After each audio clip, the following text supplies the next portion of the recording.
Buenos dias, Gunners Collective TV. Back at it? You already know. Like a motherfucking smack addict. Bye. In a menudo style and direct fashion, we're going to get straight into the content of the day. But before we do, let's hit that like and subscribe button. Ding.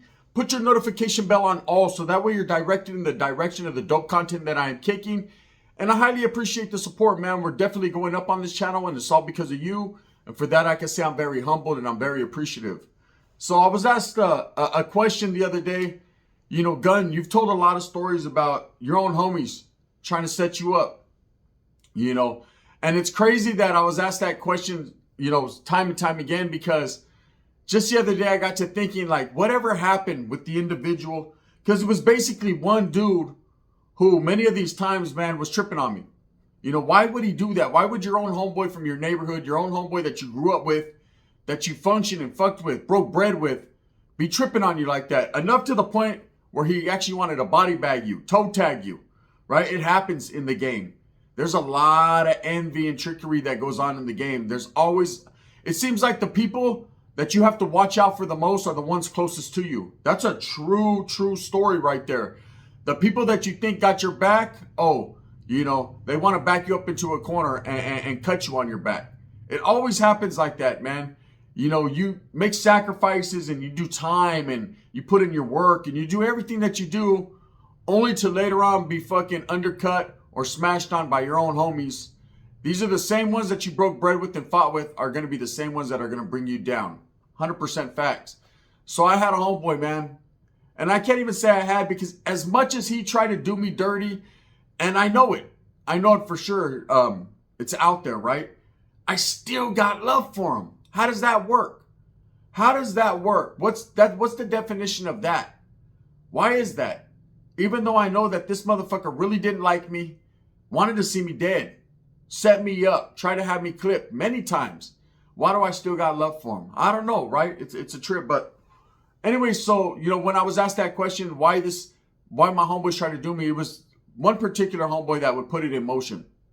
So my whole life, since I was young, I was in and out of jail facilities, whether it was YA, CYA, juvenile hall, county jails, prisons. So I was back and forth to the town. I would be there for a while, act crazy, get in the mix, function with the homeboys, and then boom, get caught up and be gone for a few years, and whatever happened. And it seemed like the town moved on with or without me, right? And I think that we all know that. Once you're locked up, nothing stops, man. It's not like everything shuts down because you're not there anymore. If anything, the ball keeps rolling. Someone else steps up in your place. Other young homies get put on the hood, the barrio. So every time you get out, you're meeting new people. And that respect that you once had, either you've gained more or these guys don't know you no more and they don't care, right? And I think that was the case right here, was because I was doing a lot of time, I felt like, okay, everybody was like, oh, the homie put in work, or oh, the homie's fucking locked up. Like I was one of them. Because, you know, when I got out of the youth authority, that's how I felt. You know, I felt like a king. Like, oh, everybody was on the jock, or everybody was like, damn, homie, you were locked up down south, or tell me a war story. How was it? And then as I started to get locked up more and more as an adult, I just became one of them stupid homeboys that's locked up all the time. There was no longer parties when I got out. There was no longer, hey, let me bless you with a little something. It wasn't like that. At least in my neighborhood, it was more so like, oh, you got out again and shit? I didn't even know, bro. Yeah, that's right. All right, now I'll catch you in the wind. It was more like that. And I started to feel some type of way. Well, I had a homeboy when I was younger. And we grew up together. And albeit we weren't the tightest homeboys, you know, always because I was locked up, like I said, or he did a little time, he still was the homie from the hood. There was no doubt about it. And there was a time period, man, when we functioned real close together on the streets, man. He was in the mix selling dope. I was out there in the mix trying to fucking get dope to sell it. So, you know, we did a lot of business together, and he always wanted to strive, wanted to elevate his status within the cause, within the Norteño movement. I could see the look in his eye. He was one of those homeboys that he tried to be on the straight and narrow when it came to the cause, man. He wanted to be recognized as a leader, as one of the homeboys like that. And he had it in him. There was no doubt about it. I knew he was a gangster, man. He was a straight killer. I knew by things that we had done together, this guy was worthy of the cause, man. He was with the business, no doubt. And there was a lot of people that feared him just because they knew his attitude. Not that they seen him put in work like that, but they just had a feeling that he was like that. He moved like that, you know. He had that persona and that image of what you thought a gangster was, a killer was, a hitter was.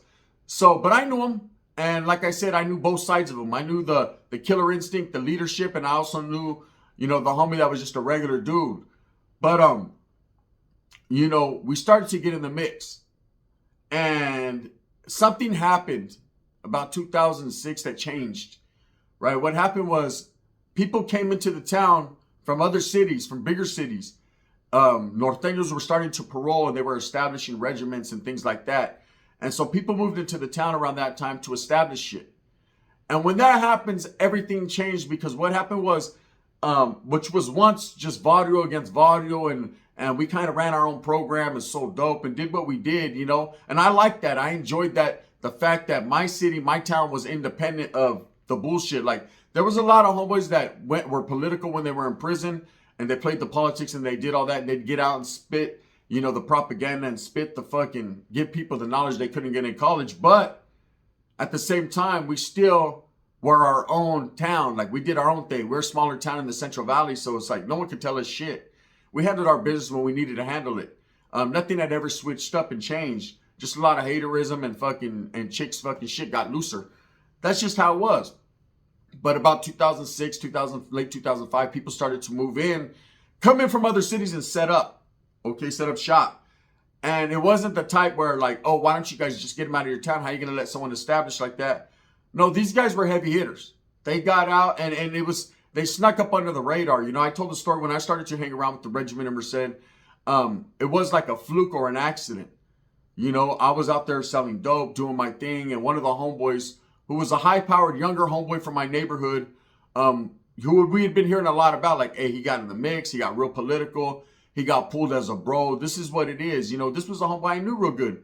You know, he calls me one day out of the blue, hey, bro, I'm going to need something. Meet me over here, over there. I bent a couple corners, and next thing you know, I'm in the regiment's home. Okay, I'm in one of these strongholds. I'm in a chick's pad, where there's some heavy hitters there functioning. And so because I was allowed there, and I was just a Norteño at that time, a Northerner, you know, I was being associate, you know, I was basically embraced as an associate at that point. You know, a trusted homie, someone who was allowed to see what was going on behind the scenes, see who was running the town. And little by little, I started to fucking go around there more, introduced by the homeboy. I started to be pulled, right? I started to be groomed and educated and indoctrinated into the next level of things. And I'm not going to lie, I felt good about that. I felt like, damn, finally I'm being recognized for everything that I did when I was young in the youth authority and all the fights. And finally I'm being recognized for all my accomplishments. But really, what have I accomplished? I didn't have shit to show for it, but a whole bunch of loss of blood, scars, and time. But when you're young and you're in an organization or a group, you feel like you finally made it. I made it, Holmes. You know, the homie, this is, we're the ones running everything. Really, we weren't running shit but our mouths, but we felt that way. So the other homie started to become involved too. He realized and recognized who was the ones really doing things. So he started to, you know, get embraced by certain homeboys and get educated. And I ended up going to the county jail, I remember. And when he got to the county jail, he went back to K-Wing for whatever reason. And then he came out, and at that time I was in position, you know, within the household, within the COC. And he was my homie from my hood. I didn't even trip like that. He hadn't tried to kill me yet, right? Not yet. So I made him the TS, which was the tier security. Of course, man. You know, I talk about individualism and homeboy favoritism. And in some ways, man, it could fucking ruin a career. It could get you whacked or hurt. But then sometimes individualism and homeboy favoritism works. You know, sometimes you see a homeboy from your neighborhood, of course, you're going to back his play. You're going to want to put him in the best position that you can. That's just how gangs were in prison, right? In California prison. So he gets put in position. Everything's good. He's striving. He gets given a bundle, an education bundle, meaning that he's going to be pulled, man. He's starting to become involved at a different level now. And I knew one or two things. Either this guy was going to get drunk with power, because that's the type of person, you know, to me, it seemed like he was going to be, or he was going to be one of those homeboys that strive smooth. I didn't know, but I wasn't in a position to tell him yes or no in his life. hey, bro, you do what you do, man. I stand behind you 114%. That's how I felt. You're the homie from the hood. So I've told the stories about how this guy tried to set me up various times. I'm going to kind of recap and then tell you where it's at right now. So one day I get a call. What happens is something big happened in my town, man. Something big happened that affected everybody. I don't really want to speak on that situation, but let's just say somebody got laid down and everybody was tripping on it, right? Everybody was tripping on it because the last time that they had heard about this guy, we had all seen each other at a club, man, and some shit popped off at a club. What happened is I was super active and I got off on a dropout. I ran into a dropout, me and a couple homeboys. I took flight, right? I hit him with the bottle, a glass. Boom, took flight. I ended up getting stabbed, man. There was a whole bunch of non-active Northern Riders there. They ended up stabbing me in the back of the neck or the back of the head right here. I got a scar. It was what it was. We got off, man. You know, we had to do what we had to do. So in the midst of that, there was some homies that were there. A few days later, one of them comes up short. One of them gets found in an orchard dead, right? And everybody's tripping on that. Why? What happened? And I totally honestly believe that his death wasn't even related to the incident that happened, but a lot of people were trying to put two and two together and trying to throw myself and whoever caused this incident in the bar or the club, they were trying to fucking put two and two together. But really, it was just something that happened on his own, allegedly, right? So there was a lot of homies because that guy that got killed, man, and I knew him real good, man. He was well loved in the town. A lot of people had love for him, right? Because of that one thing right there, and they felt because I took flight on that deal when I caused that incident that maybe perhaps I was the reason why this guy was hit, right? But that had nothing to do with it. It was a whole different situation that just happened, right? So you couldn't convince people otherwise, though. That's how they, even to this day, people still look at me like, hey, bro, if you would have never got off, if I would have never fucking met my old lady, I would have never had a daughter either, right? If I'd have never fucking went to the car dealership, I'd have never bought that clean ass whip. There's a lot of things that if I would have never done, I would have never had. But at the end of the day, you can't say that, you know, my thing affected that thing. That thing had nothing to do with me. But people don't believe that shit. So anyways, this homeboy of mine had status. He was now somebody within the whole household. He became a bro, right? Which he was pulled in. He was an end soul at the time. We were just under different names. And I get called to a house. Or he actually says, hey, let's go to a homeboy's house. He's riding with me. It's all good. And when I get there, something's tricky. Something's definitely fucking tricky, right? They have and I've told the story before, they had like this tarp laid out. And in the homeboys, there was two homeboys there. We were at a certain homeboy's house, you know, from the other side. When I say the other side, from the north side of Merced. West side and north side, traditionally, we had always beefed. Our two barrios, right? Loftboro locals and dead end locals had always beefed.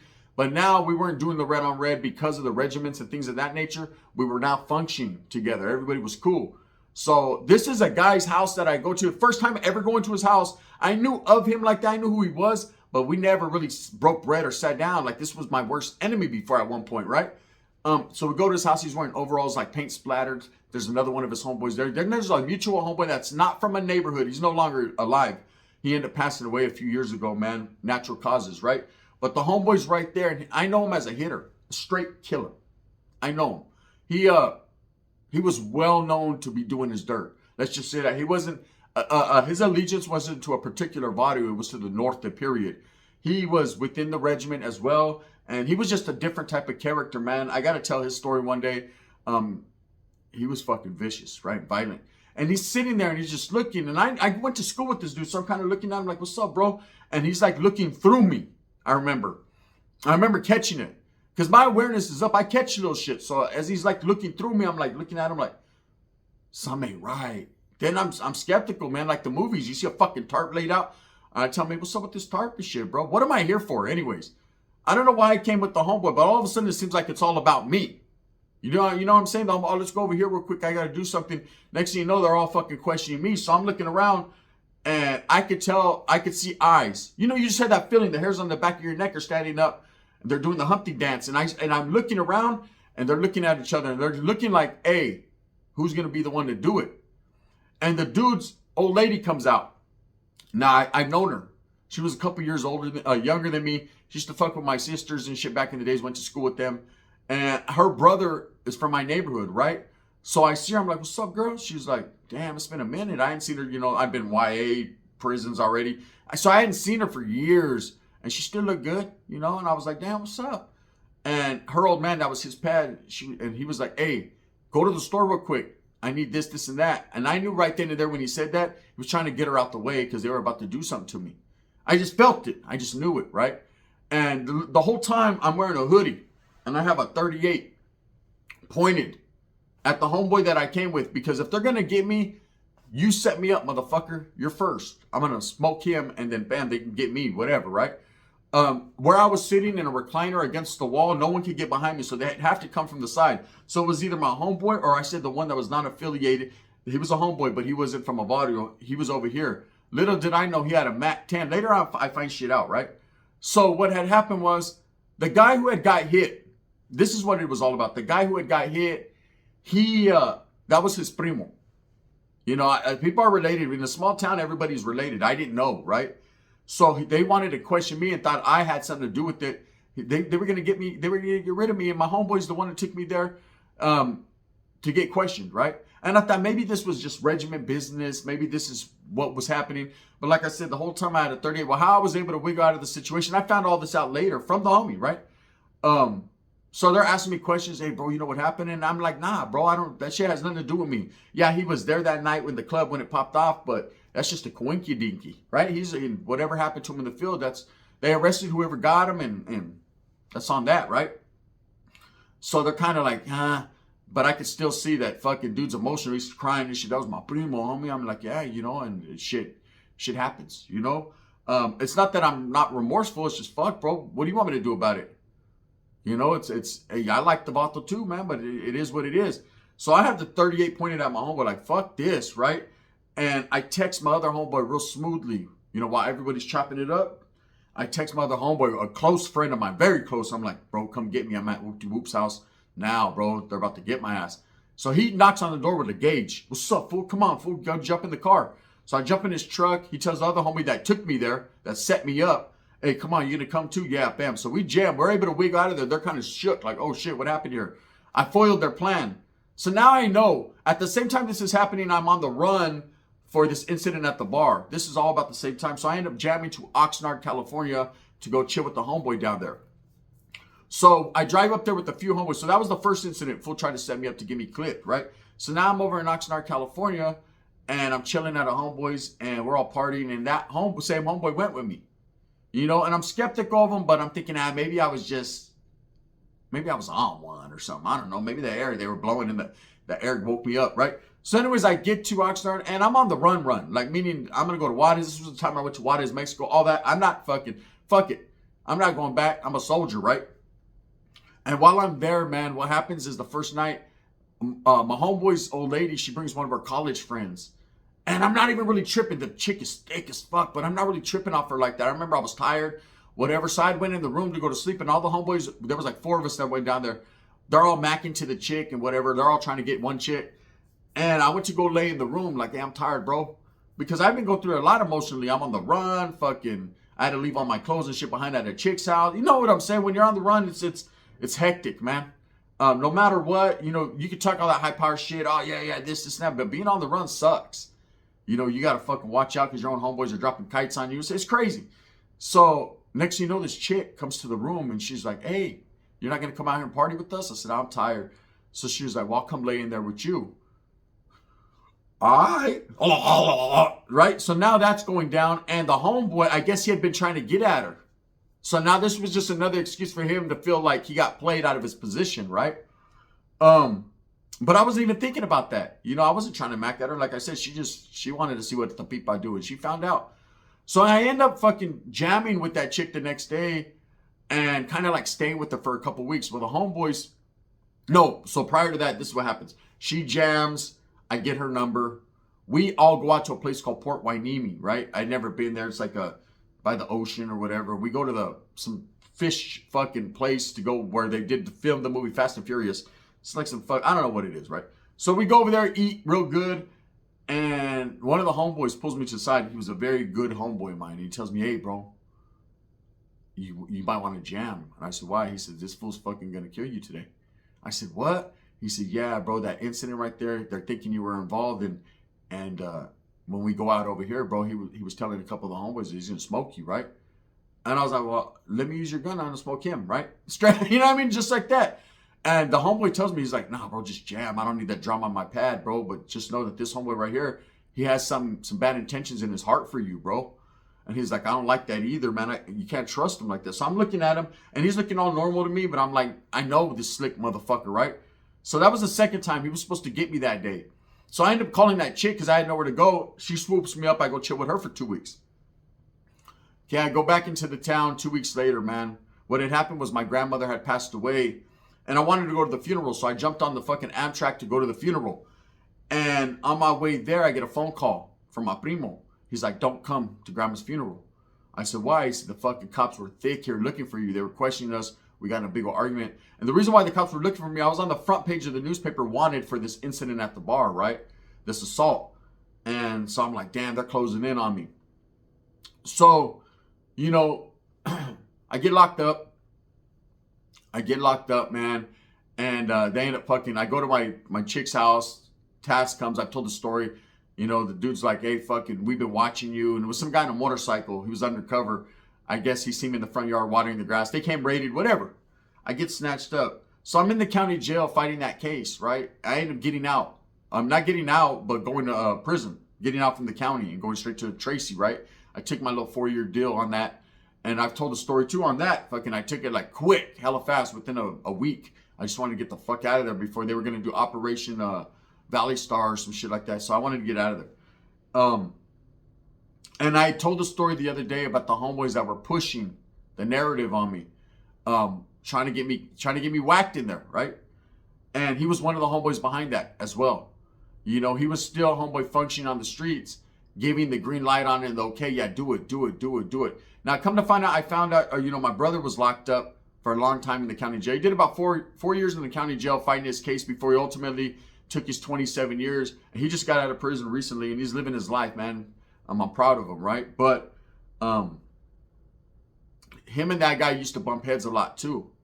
They didn't get along for whatever reason. And I think it was more so because of me, man, to be honest with you. They could have had their own personal bullshit, but, you know, and for, you say red on red and norteño on norteño, but there are shit that happens, man.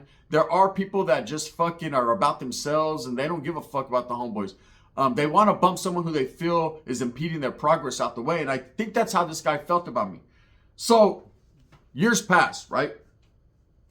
And, you know, I'm no longer in great standings. I'm no longer active. I'm just living my own life. And I know potentially this is a guy right here. He's back in the town, in and out of prison. He's functioning at a high level. I'm hearing stories, right? I know that he's one of the ones, if he ever comes across me, I have to get off first. Me being non-active and him being in good standings, I'm going to fucking have to get him before he gets me. He's that type of individual. He's quick to pull a gun or quick to have someone else pull it for him, right?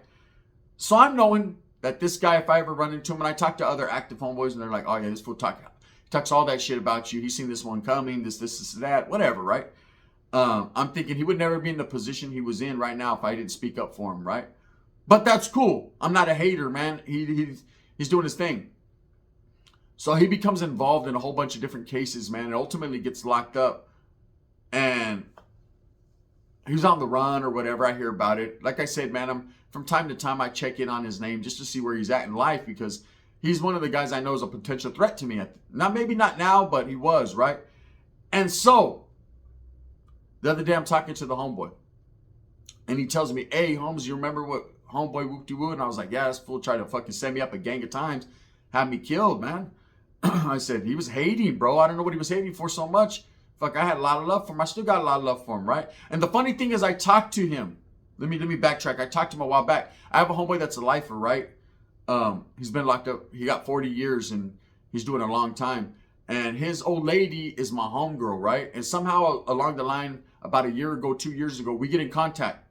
And she's fucking every day, man, we chop it up. We become better friends than we ever were. And I think it's more so because she's missing her man and she needs like someone to talk to because she has a hectic life.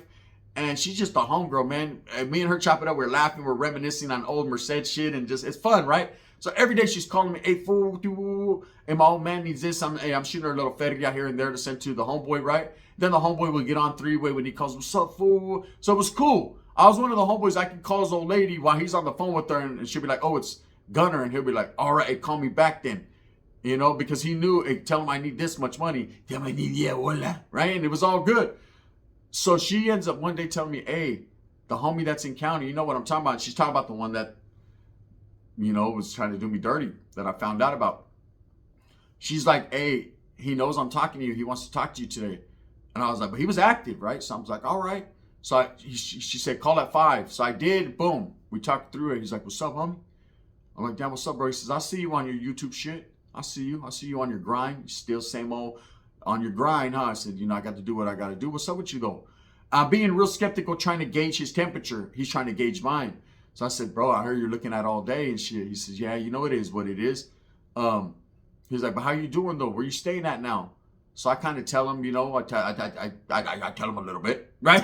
I don't tell him the exact approximate location, okay? But I tell him. And he's like, look, bro, no matter what, you know, I got a lot of love for you. He goes, I know in the past, you know, I put you in positions that could have ended you, but I never really hated you like that. I think I just hated the position you were in, man, and I wanted that. And he goes, and then when I got it, I didn't want it no more. I said, yeah, it'd be like that. So anyways, I could tell he was thinking, right? The wheels in his head were turning. So anyway, bam, that was my last conversation with him, probably forever, until he gets out. So ultimately, man, I'm talking to my homeboy the other day. He's like, yeah, that fool got sense, bro. That fool got a deal, right? Now he's on the run for murder and whatever, right? And I'm looking at his case and he only got like 6-7 years. I'm like, what the fuck? How'd that work, right? You know, who do you have to tell on to do that, right? And nah, they dropped this and they dropped that or whatever. You know, people are justifying it. So anyways, I just found out from the homie. He's like, yeah, this fool fell off, bro. Locked it up. All this and that. And I was like, no. And I was like, wow. And that goes to show you the same people that are pushing the agenda on you, you know, is now in the same position as me. Not in great standings, right? Just think. He was trying to have me killed. Would have had me killed. I'd been gone. All this, man. My family missing me, my kids. All because he had an agenda to only fall off later. That's why I'm not surprised. This is one guy in my lifetime I never thought would be on the other side. I never thought would be non-active. Just didn't see it in him. I thought he was going to make the ultimate sacrifice and die, you know, in the mix. No.